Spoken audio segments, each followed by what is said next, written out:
Go to Budapest today and you'll find a certain sense of optimism.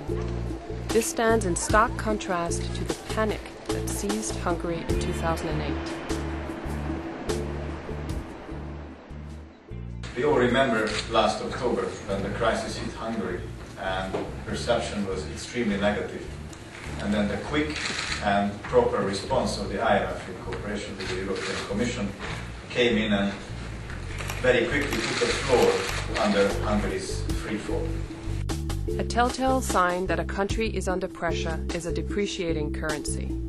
Last October, after the Lehman crisis, the forint got under serious selling pressure and the exchange rate moved quite a bit, which caused difficulties for the banking system and for a lot of Hungarians who borrowed in foreign currency. A key focus for the IMF was to help Hungary stabilize the exchange rate. It was extremely important that we reduce the volatility of the currency and we maintain orderly markets. The government also tried to help those most affected by the crisis.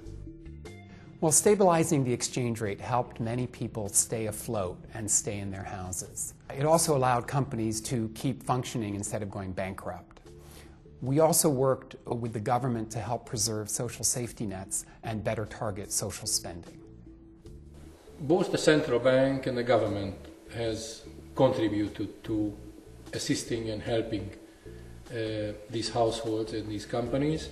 What the central bank has done is steps to stabilize the exchange rate, and what the government has done is providing certain relief mechanisms for people who had distressed situation, lost their jobs, and had significant foreign exchange debt at the same time. Working with the IMF, the government moved quickly to address the main cause of Hungary's economic troubles, a large fiscal deficit caused by unchecked spending over a number of years.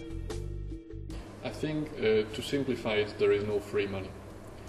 There is no indebtedness where the price should not be paid sometimes. That's the very obvious lesson from the crisis. The government's fiscal strategy has been to bring debt under control by reducing spending in a durable way. At the same time, it has allowed the government budget deficit to increase in 2009 to avoid making the economic downturn worse. Looking forward, it's going to be essential to keep government budget deficits under control. With elections just around the corner, much is still uncertain when it comes to Hungary's future. But there is a sense that Hungary has navigated this crisis well.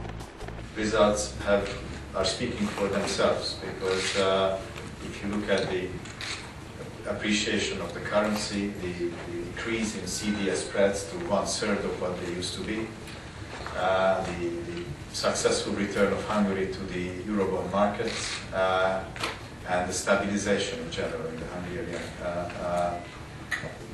debt rankings all prove that we are pursuing the right policies. One thing hasn't changed. Hungary is still eager to adopt the euro. We still think it would be best for the country to adopt the euro as soon as possible, and I think the crisis has shown the value of being member of the Eurozone. So what lessons should we take away from Hungary's crisis? As a small, open economy, Hungary is very much affected by shifts in the global economy. This means that when times are good, Hungary is awash in foreign capital. But when times are bad, foreign capital can dry up very quickly. This means that in good times, it's important to have prudent policies to build up the cushions that you can use in bad times. Hungary's government acted quickly to rebuild the country's finances, laying the groundwork for a solid recovery. From the point of view of the IMF, what has been done was exactly what was necessary. And as I said before, the consequences, not only on the people from Hungary today, but also for the children of the Hungarian today, the consequences will be long-lasting. The government now feels confident it no longer needs the IMF's money. October last year, the IMF and European Commission joint support was a lifeboat for us. Now we are more using the standby loan facility as the rope of a cliffhanger. We are hoping not that we will never need to use those ropes, but those ropes are helpful for us to climb up to the mountain where Hungary has started to climb with the help of these policies. When the world economy stages a full comeback, Hungary will be ready.